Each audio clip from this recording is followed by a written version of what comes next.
नमस्कार विद्यार्थी मित्रांनो, शैक्षणिक वर्ष 2021-22 या वर्षातील इयत्ता 10वीच्या वर्गात तुम्हा सर्वांचं मनापासून खूप खूप स्वागत। चला तर मग आता सुरू करूया आपल्या अभ्यासाला। मुलांनो, आपण इयत्ता 10वी विषय मराठी या विषयाचं कृतीपत्रिकेचं स्वरूप कसं आहे ते समजून घेऊया। तुम्हाला 8वी पर्यंत 9वी पर्यंत जे तुम्ही अभ्यासलं आहे त्या सगळ्याचा सार म्हणजे तुमची इयत्ता 10वी आहे आणि म्हणून आता तुम्हाला कृतीपत्रिका कसं सोडवायची याची प्रॅक्टिस किंवा सराव पण 9वीला झालेला आहे। आता बघूया 10वीचा आपला अभ्यासातील हा महत्त्वाचा टप्पा कसा आहे। तर बघा, आपली ही जी कृतीपत्रिका आहे मराठी विषयाची त्याचा एकूण गुण जे आहे तुम्हाला की 100 गुण आहे। पण या 100 गुणांमध्ये तुम्हाला लेखी परीक्षा जी आहे तुमची वार्षिक लेखी परीक्षा ती आहे 80 गुणांची आणि अंतर्गत मूल्यमापन जे आहे शाळेतलं त्याला गुण आहेत 20।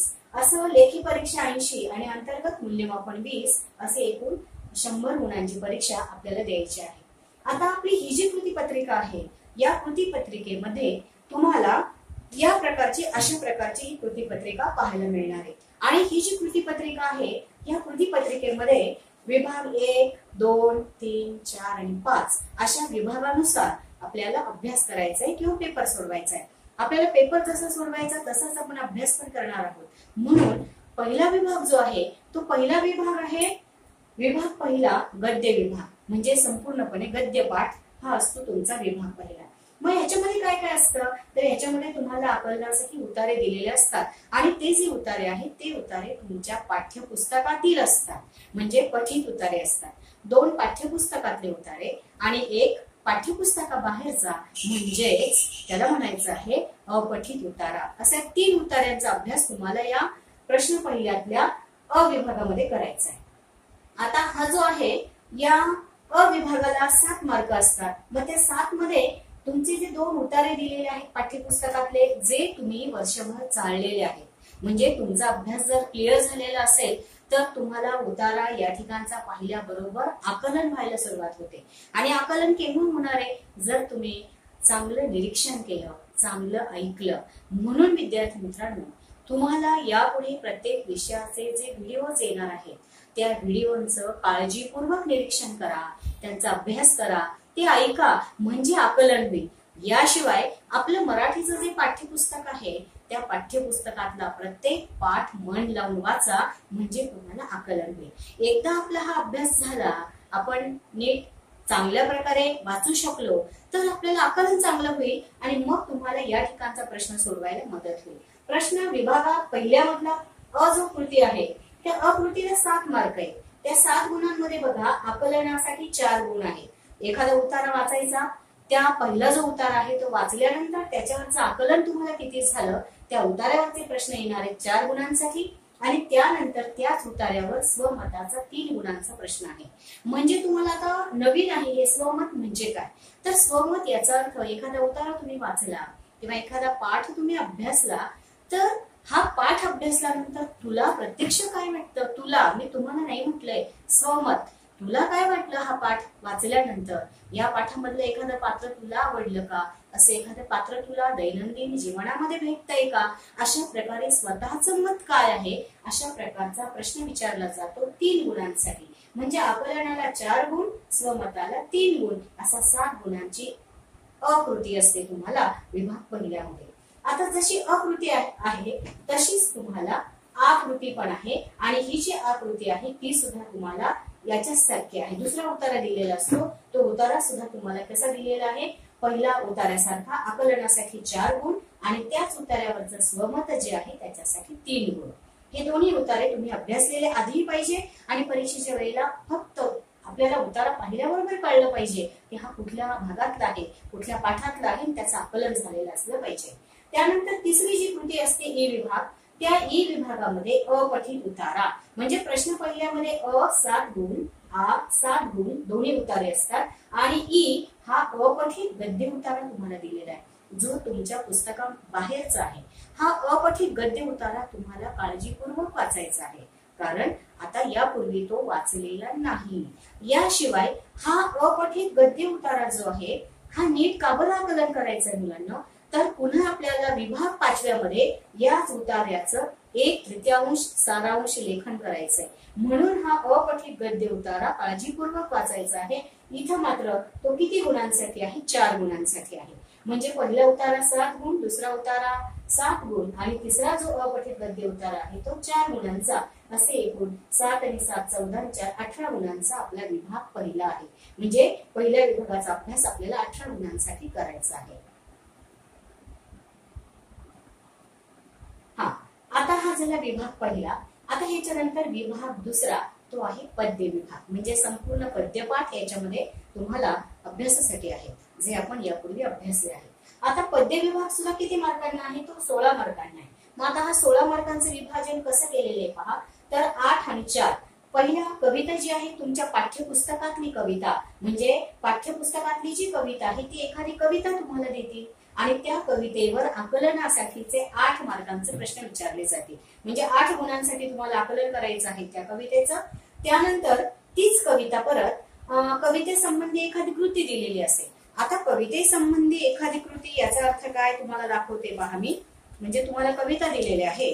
पहिली जी कविता आहे ती 8 गुणांना आहे. त्याच्यामध्ये तुम्हाला काव्य सौंदर्य आहे, त्याच्यामध्ये तुम्हाला आकलनासाठी प्रश्न आहे, त्यानंतर कवितेच्या ओळीचा सरळ अर्थ पण इथे लिहायचा आहे, जे हे तुम्हाला सोपं आहे, हे येतं तुम्हाला, मला माहिती आहे. मग ह्याच्यानंतर दुसरी जी कृती आहे ती आहे कवितेसंबंधी कवितेसंबंधी कृती. मग कवितेसंबंधी जी कृती आहे तर ती अशा प्रकारची हे पहा. अशा प्रकारचा प्रश्न येतो. खालील मुद्द्यांच्या आधारे कोणत्याही एका कवितेसंबंधी खालील कृती सोडवा. आता प्रस्तुत कविता दिलेली आहे. समजा तिथे उत्तम लक्षण किंवा खोल आणखी थोडेसे. मग त्या कवितेचे कवी कोण आहे, नंतर कवितेचा विषय काय आहे, कविता आवडण्याची किंवा न आवडण्याची कारण, म्हणजे जे तुम्हाला आवडतं, जे सोपं वाटतं ना तेच इथे दिलेलं आहे ती कृती. आणि ती किती गुणांसाठी आहे बघा, 2 आणि 2 4 गुणांसाठी. हा झाला या विभाग दुसऱ्याचा आ कृती.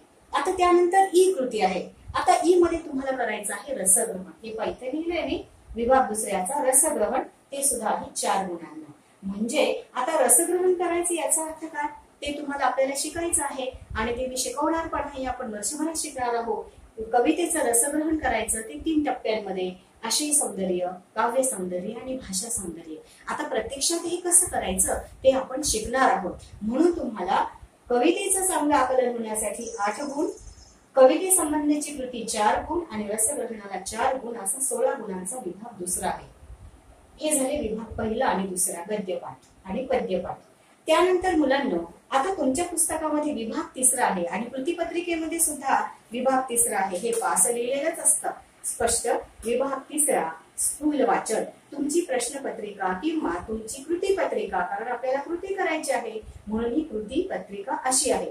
आता हा जो विभाग तिसरा आहे तो इथे दिसतोय तुम्हाला, स्थूल वाचन. मग तुमच्या पाठ्यपुस्तकामध्ये जे स्थूल वाचनासाठी पाठ आहेत, जे तुम्हाला स्वयंअध्ययनाने शिकायचे असतात, स्वयंअध्ययनाने त्याचं आकलन करायचं असतं. मग हे पाठ कोणकोणते आहेत, वगळलेले पाठ कोणते आहेत याचाही अभ्यास मी तुम्हाला देणार आहे किंवा याची माहिती मी तुम्हाला देणारच आहे. पण आता हा जो स्थूल वाचन आहे 4 पाठ दिलेले असतात. त्यापैकी या वर्षी आपण मागच्या वर्षी 2 पाठ वगळले होते. या वर्षीचं नियोजन अद्यापपर्यंत आपल्याकडे नाही आलेलं, पण आपण अभ्यास करून ठेवूया. हे 4 पाठ जे आहेत, 4 स्थूल वाचनांमध्ये विभाग तिसऱ्यामध्ये 3 कृती दिलेल्या असतात 4 पाठांच्या. म्हणजे 3 प्रश्न तुम्हाला दिलेले असतात, 3 कृती दिलेल्या असतात 3-4 पाठांवरच्या. आणि त्या 3 पैकी तुम्हाला 2च कृती सोडवायच्या. 2 कृती सोडवायला प्रत्येकी तुम्हाला मार्क आहे 3. म्हणजे एका कृतीला 3. अशा 2 कृती तुम्ही सोडवल्या तर 6 गुण. असा एकूण हा 6 गुणांचा तिसरा विभाग आहे. म्हणजे आता आपण 3 विभाग कोणते लक्षात घ्या. विभाग पहिला गद्य विभाग 18 गुणांसाठी, विभाग दुसरा पद्य 16 गुणांसाठी, विभाग तिसरा स्थूल वाचन 6 गुणांसाठी. म्हणजे हे एकूण मार्क किती झाले, 16 आणि 18 34 आणि 6 40 झाले. आता 40 गुणांचा हा इथपर्यंतचा अभ्यास आहे. आता विभाग आहे पुढचा. आता विभाग चौथा भाषा अभ्यास. आता या भाषा अभ्यासामध्ये तुम्हाला काय काय येतं परीक्षेसाठी किंवा तुमची कशाची तयारी पाहिजे. तर मुलांनो आपण 1ली ते 9वी पर्यंत जे जे काही शिकलो भाषा विषयासाठी ते सगळ्याचा अभ्यास आता आपल्याला डोक्यात घ्यायचा आहे आणि त्यांचा सगळा अभ्यास, त्यांचा सगळा विचार करून आपल्याला हा प्रश्न सोडवायचा आहे. म्हणजे मला 5वीला होतं, 6वीला होतं, ते आता पुढे नाही आला तरी चालेल असं नाहीये. तुम्हाला आता सगळं यातलं काय काय यायला हवंय ते पहा. तर भाषा अभ्यासामध्ये तुम्हाला कृती आहे अ आणि आ. आता ही अकृती जी आहे ती आहे व्याकरणाची. या व्याकरणामध्ये काय काय येणार आहे तर समास आणि शब्दसिद्धी. आता समास आपण शिकणार आहोत. काही समास आपण 8वीला शिकलोय, काही 9वीला शिकलोय, आता ह्याच्या पुढचे आपण 10वीला शिकणार आहोत. मग हे समास आणि शब्दसिद्धी, या समास आणि शब्दसिद्धी आणि वाक्प्रचार. आता वाक्प्रचारांचा अर्थ सांगून वाक्यात उपयोग करा, या असे प्रश्न आपण 9वी पर्यंत सोडवलेले आहे. याची तुम्हाला प्रॅक्टिस किंवा सराव झालेला आहे. तर तुम्हाला हे व्याकरणावर आधारित समास, शब्दसिद्धी आणि वाक्प्रचार हे 8 गुणांसाठी या प्रश्नपत्रिकेमध्ये किंवा कृतीपत्रिकेमध्ये विचारले जातात. त्याच्यानंतर आ हे भाषा सौंदर्य आहे. हा भाषा सौंदर्याचा गट आहे आणि ही जी भाषा सौंदर्याची कृती सोडवताना याच्यामध्ये काय काय येणार आहे तर हे पहा, तुम्हाला दाखवते मी.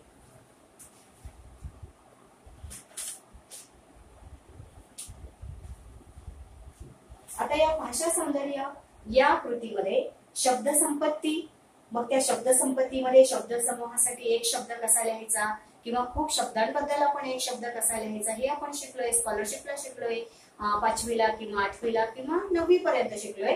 त्याच्यासाठी तुम्हाला हा प्रश्न येणार आहे 2-2 मार्काला. त्यानंतर समानार्थी शब्द आणि विरुद्धार्थी शब्द जे आपले सरावाचे झालेले आहेत ते तुम्हाला या ठिकाणी लिहायचे आणि हे एकूण कृतीला मार्क आहे 4. त्यानंतर त्याच्याच मध्ये लेखन नियमानुसार लेखन करायचंय 4 गुणांसाठी. आता लेखन नियमानुसार लेखन म्हणजे काय तर तुम्हाला विरामचिन्हांचा वापर करायचा आहे. आपण 5वीला किंवा 8वीला वेगवेगळ्या विरामचिन्हांचा अभ्यास केलाय. मग ही जी 9 प्रकारची विरामचिन्ह आहेत त्या विरामचिन्हांचा अभ्यास तुम्हाला झालेला आहे. स्वल्पविराम, पूर्णविराम किंवा संक्षेप किंवा संयोग चिन्ह किंवा उद्गारवाचक चिन्ह या प्रकारच्या प्रश्नचिन्ह, अवतरण चिन्ह, एकेरी अवतरण चिन्ह, दुहेरी अवतरण चिन्ह या विरामचिन्हांचा आपण वापर केलेला आहे. पण या विरामचिन्हांचा योग्य वेळी वापर कुठे आणि कसा करायचा हे आपल्याला कळायला हवं आणि त्याच्यासाठीच तुम्हाला हा प्रश्न दिलेला आहे की योग्य विरामचिन्हांचा वापर करा आणि मग वाक्य लिहा. तर त्यासाठी हा प्रश्न आहे. त्यानंतर पारिभाषिक शब्द हा पण तुम्हाला 2 गुणांसाठी विचारला जातो. आता पारिभाषिक शब्द याचा अर्थ काय तर वेगवेगळ्या भाषांमधला शब्द दिलेला आहे आणि त्याचं रूपांतर तुम्हाला शुद्ध किंवा प्रमाण मराठी भाषेत करायचं आहे. उदाहरणार्थ क्लर्क हा शब्द आहे, हा इंग्लिश आहे आणि मग हा क्लर्क शब्द मराठीमध्ये म्हणजे प्रमाण भाषेमध्ये लिहायचा म्हणजे काय लेखनिक किंवा लिपिक हे आपल्याला माहिती पाहिजे. आपण स्टडी म्हणतो, मग स्टडी म्हणजे काय तर अभ्यास, तर तो आपल्याला आपल्या प्रमाण भाषेमध्ये लिहायचा आहे. अशा प्रकारचा हा पारिभाषिक शब्दांवरची कृती तुम्हाला सोडवायची. म्हणजे तुम्हाला इथे व्याकरणाची कृती सोडवायची आहे, भाषा सौंदर्याच्या कृती सोडवायच्या आहेत आणि भाषा सौंदर्य किती छान आहे, आपली मराठी भाषा इतकी सुंदर आहे. त्याच्यामध्ये शब्द संपत्ती आहे, त्याच्यामध्ये वेगवेगळे लेखन नियमानुसार लेखन केलेलं आहे आणि पारिभाषिक शब्दांचा वापर सुद्धा केलेला आहे. अशा प्रकारे आपल्याला व्याकरणावरचा 8 गुणांची ही कृती आणि भाषा सौंदर्य 4 आणि 4 अशी ही 8 गुणांची दुसरी कृती म्हणजे एकूण 16 गुणांचा अभ्यास आपल्याला इथे करायचा आहे किंवा सोडवायचा आहे. म्हणजे विभाग 4 हा 16 गुणांसाठी आहे. आता आपण जाऊया पुढच्या विभागाकडे. आता विभाग 5वा उपयोजित लेखन म्हणजे लेखन कौशल्य. आपल्या लेखन कौशल्याचा विकास आणि सराव किती प्रमाणात झालाय हे पाहणारी ही कृती. या विभागामध्ये आपल्याला काय काय यायला हवं, कुठलं लेखन कौशल्य आपलं विकसित व्हायला हवं तर बघूया. पहिली याच्यामध्ये अकृती असते आणि अ, आ आणि ई 3 कृतींपैकी अकृतीमध्ये तुम्हाला पत्रलेखन किंवा सारांश लेखन लिहायचं असतं. आता पत्रलेखन आपण जे अभ्यासलं आहे त्या पत्राच्या कुठल्या प्रकारामध्ये किंवा कुठल्या प्रकारचं लेखन येऊ शकतं हे आपल्याला जेवढे पत्रांचा अभ्यास आपण केलाय त्यातल्या कुठल्याही पत्राचा आपल्याला लेखन विभागामध्ये तो अभ्यास करता यायला हवा किंवा ती कृती सोडवता यायला हवी. शक्यतो या विभागामध्ये पत्रलेखन करताना मागणी पत्र, तक्रार पत्र, चौकशी पत्र, आभार पत्र आणि अभिनंदन पत्र म्हणजे सगळे जे कार्यालयीन पत्र आहेत हे किंवा एखादं अभिनंदन किंवा आभाराचं पत्र औपचारिक सुद्धा असू शकतं.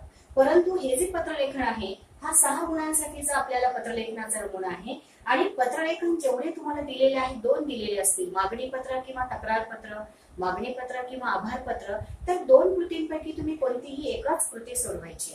पण जी कृती तुम्ही सोडवणार आहात त्या कृतीचा सारांश तुम्हाला आधी दिलेला आहे. पत्रलेखन तुम्हाला कशावर करायचं आहे हे पहा, इथं असं दिलेलं आहे. पत्रलेखन या चौकटीमध्ये तुम्हाला सगळं दिलेलं आहे की काय आहे. जे पुस्तकालय वाचा आणि प्रगल्भ व्हा, विद्यार्थ्यांसाठी सुवर्ण संधी, एक जाहिरात दिली आणि त्या जाहिरातीवर खाली पत्रलेखन करायला दिले 2 विषयांचं. तर आपल्याला कुठल्याही एका विषयावर पत्रलेखन करायचंय आणि यासाठी आपल्याला पत्रलेखनाचा सराव होणं अपेक्षित आहे.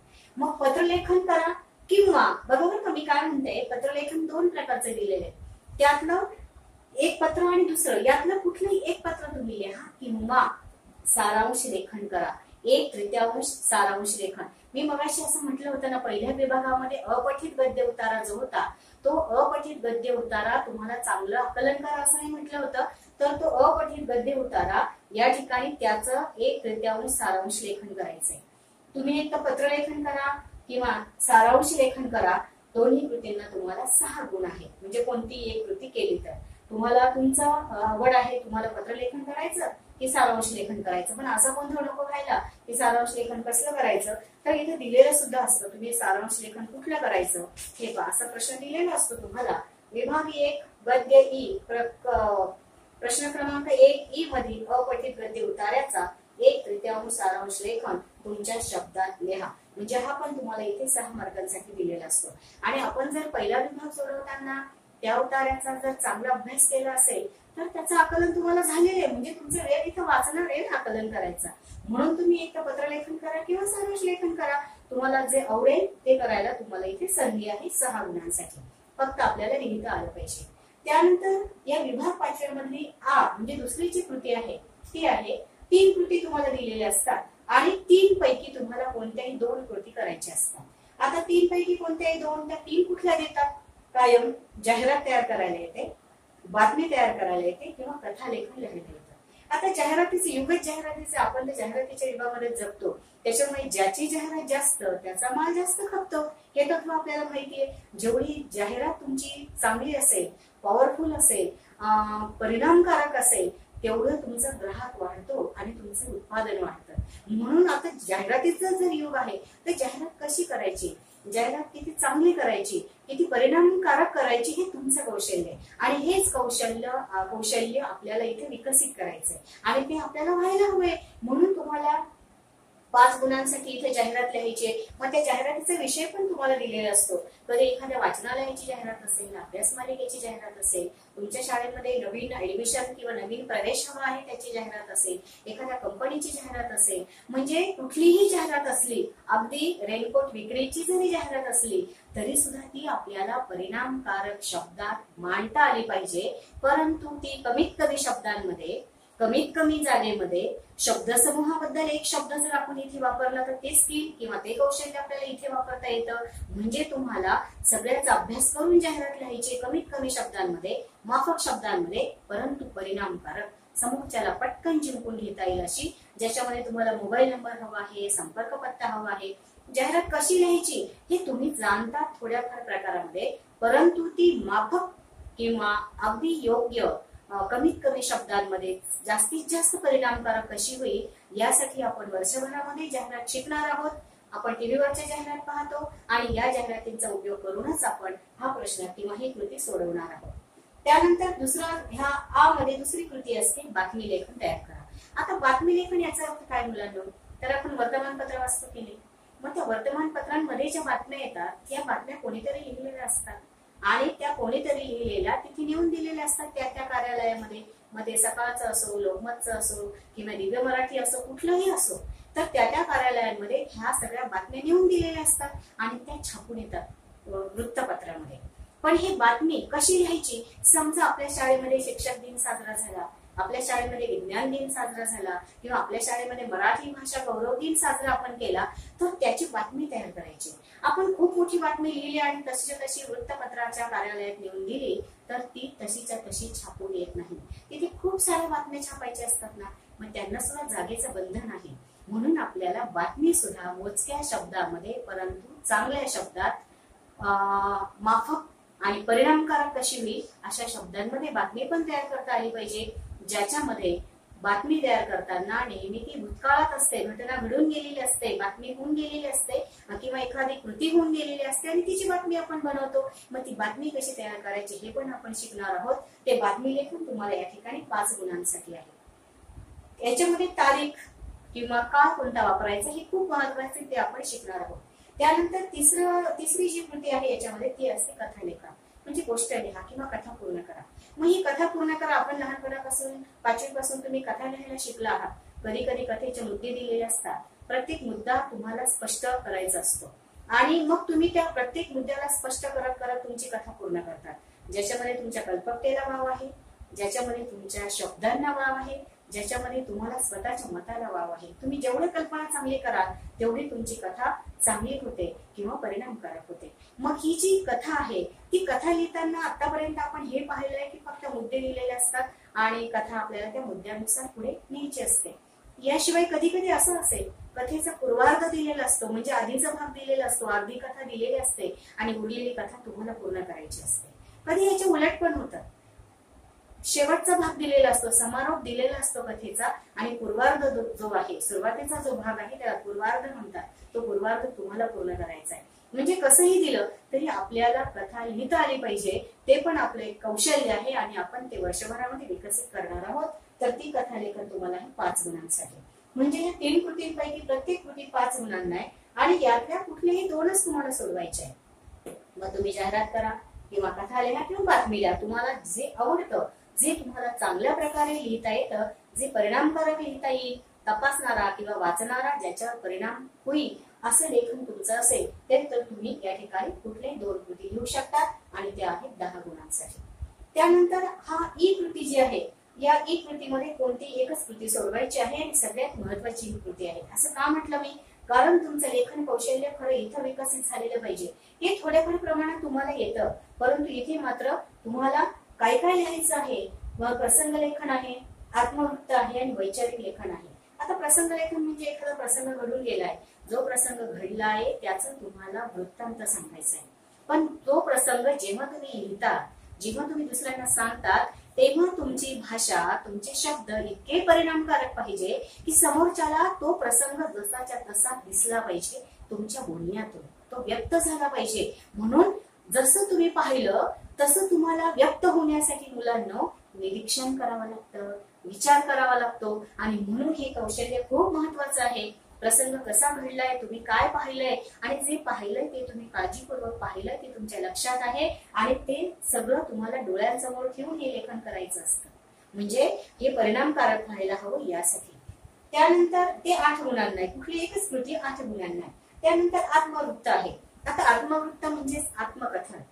मग आता हे आत्मवृत्त किंवा आत्मकथन तुम्ही अगदी 5वीला पण मी फळा बोलतोय, मी रायगड बोलतोय, मी तुझी शाळा बोलते, या प्रकारचं आपण थोड्याफार प्रमाणामध्ये आत्मवृत्त शिकलोय. पण आता आपल्याला विचार करायचा आहे की अजून आपल्याला आत्मवृत्त संवेदनशील कसं करता येईल, जे या हृदयीचे ते हृदयी, म्हणजे आपल्या हृदयाची भाषा आहे आपली मराठी भाषा आणि या हृदयापासून त्या हृदयापर्यंत पोहोचण्यासाठी तुम्हाला आत्मवृत्तामध्ये खूप संधी असते. इथे तुम्हाला तुमच्या भावना व्यक्त करता येतात, इथे तुम्हाला तुमचं हृदय ओतता येतं आणि म्हणून तुम्हाला या हृदयीचे ते हृदयी अशी भाषा जर वापरली तर तुमचं निश्चितपणे हे आत्मवृत्त चांगलं होतं किंवा परफेक्ट होतं किंवा परिणामकारक होतं. मग हे आत्मवृत्त कशाचं असू शकतं? आता आपण कोविडमध्ये सध्या कोविडच्या सोबतीनेच आपण जगतो हे सारे जग. मग मी कोविड योद्धा बोलतोय किंवा कोविड योद्धा म्हणून ज्याने काही काम केलंय तो एखादी व्यक्ती बोलणार आहे किंवा तुम्ही एखाद्याचा सत्कार केलाय तोच आता बोलायला लागलाय किंवा एखादा अशी काही नदी किंवा असा एखादा प्रसंग असेल, पर्वत असेल की कोविडच्या काळामध्ये जेव्हा लॉकडाऊन होतं तेव्हा संपूर्णपणे जग स्थिर झालेलं आहे आणि त्या स्थिर झालेल्या या जगामध्ये एखादी नदी किती स्वच्छ झाली आहे आणि मग तिचं प्रदूषण कमी झालंय तेव्हा ती नदी बोलते. एखादा पर्वत बोलतोय म्हणजे प्रदूषण कमी झालंय, जे अगदी जिला श्वास घ्यायला त्रास होत होता ती नदी आता मुक्त झालीय. म्हणून अशा एखाद्या नदीचा आत्मवृत्त आपल्याला लिहिता येईल. आपल्या शाळेचं, शाळा बोलू लागली तर मी शाळा बोलते, शाळा बंद आहे सध्या, आपले शिक्षण चालू आहे पण शाळा बंद आहे, मग मी शाळा बोलते, त्या शाळेची वेदना काय आहे असं, किंवा त्या शाळेचं एखादं प्रवेशद्वार तुमच्याशी काय बोलतंय, शाळेतला वर्ग तुमच्याशी काय बोलतोय, असं एखादं आत्मकथन किंवा आत्मवृत्त तुम्हाला या विषयामध्ये लिहायला येतं. त्यानंतर तिसरा जो आहे तो आहे वैचारिक लेखन. आता वैचारिक लेखन म्हणजे भारत माझा देश आहे किंवा अजून मी निसर्ग किंवा निसर्गासंबंधी निसर्ग माझा दोस्त किंवा निसर्ग माझा मित्र किंवा मानव आणि कोविड यांचा संबंध हे तुम्हाला वैचारिक लेखनामधून सांगता येतं. इथे तुम्हाला खूप लिहावं लागतं, लिहिलं तर हरकत नाही. प्रसंग लेखन मोजकं लिहावं लागतं. आत्मवृत्त तुम्हाला म्हणजे अगदी टप्प्यांमध्ये लिहावं लागतं. आणि वैचारिक लेखन तुम्ही कितीही लिहू शकतात, पण इथे संपत नाही. म्हणून तुम्हाला यातला कुठलाही एकच लिहायचंय, कुठली एकच कृती लिहायची. यातलं तुम्हाला जे आवडेल, ज्याच्यावर किंवा ज्याची तुम्हाला अशी काही पकड मिळेल की तुम्हाला गुण जास्त मिळतील आणि याशिवाय तुम्हाला जे काही लिखाण तुम्ही कराल ते परिणामकारक असेल, तुम्हाला गुण मिळवून देणार असेल आणि तुमची भाषा तुम्हाला सहजपणे मांडता येईल, असा 3 कृतींपैकी कुठली एक कृती तुम्ही इथं सोडवणार आहात. म्हणजे विभाग 5व्यामध्ये तुम्हाला 24 गुणांमध्ये अकृती 6 गुणांना, पत्रलेखन किंवा सारांश लेखन 3 पैकी कोणते 2 कृती आ मध्ये आहे, जाहिरात, बातमी आणि कथालेखन, त्यातल्या कोणत्याही 2 कृती तुम्हाला सोडवायच्या आहे. आणि ई कृती जी आहे त्याच्यामधली एकच कृती तुम्ही करणार आहात. एक तर प्रसंग लेखन करा, आत्मवृत्त लिहा किंवा वैचारिक लेखन करा, ती 8 गुणांसाठी. अशा प्रकारे हा 5वा विभाग. म्हणजे आपली मराठीची कृतीपत्रिका ही 80 गुणांची आहे आणि 80 गुणांमध्ये आपल्याला 5 विभाग आहे. विभाग पहिला गद्य, तो आहे तुम्हाला किती गुणांसाठी? 18 गुणांसाठी. विभाग दुसरा पद्य, तो आहे तुम्हाला 16 गुणांसाठी. विभाग तिसरा स्थूल वाचन, तो आहे 6 गुणांसाठी. विभाग चौथा जो आहे तो व्याकरण अभ्यास किंवा भाषा अभ्यास, तो आहे 16 गुणांसाठी. आणि त्यानंतर शेवटचा जो विभाग आहे 5वा, तो आहे 24 गुणांसाठी. अशा प्रकारे आपल्याला 80 गुणांचा लेखी पेपर लिहायचा आहे आणि अंतर्गत मूल्यमापनाचे तुम्हाला 20 गुण आहे. याच्यामध्ये तोंडी परीक्षा आहे, तुमचे स्वाध्याय आहे, ते पण आपण लिहिणार आहोत. म्हणजे अशा प्रकारे तुम्हाला या मराठीच्या कृतीपत्रिकेचा अभ्यास करायचा आहे.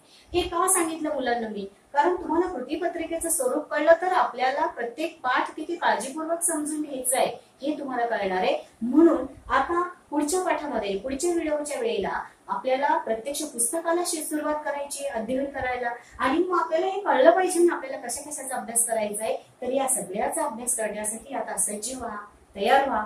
पुन्हा भेटूया पुढच्या व्हिडिओच्या निमित्तानं. परंतु यापुढे लक्षात ठेवा, प्रत्येक मुलाकडे पुढच्या व्हिडिओच्या वेळी आपलं 10वीचं पाठ्यपुस्तक आणि पेन्सिल तयार राहू द्या. म्हणजे मी जे बोलणार ते तुम्हाला सहजपणे पुस्तकामध्ये वापरता येईल किंवा ते तुम्हाला पुस्तकामध्ये तयार करता येईल. म्हणून लक्षात ठेवा की प्रत्येक पाठ तुम्ही आकलनासाठी काळजीपूर्वक प्रत्येक व्हिडिओ ऐकणार आहात, प्रत्येक पाठाचं अवलोकन करणार आहात. आता थांबूया, हे सगळं समजून घ्या, हे नीटपणे याचं निरीक्षण करा आणि आपल्याला नेमकं काय करायचंय याचा विचार करा. मला अभ्यास करायचा आहे, मला हे सगळं आलं पाहिजे अशी खुणगाठ मनाशी बांधा. तोपर्यंत थांबूया. धन्यवाद.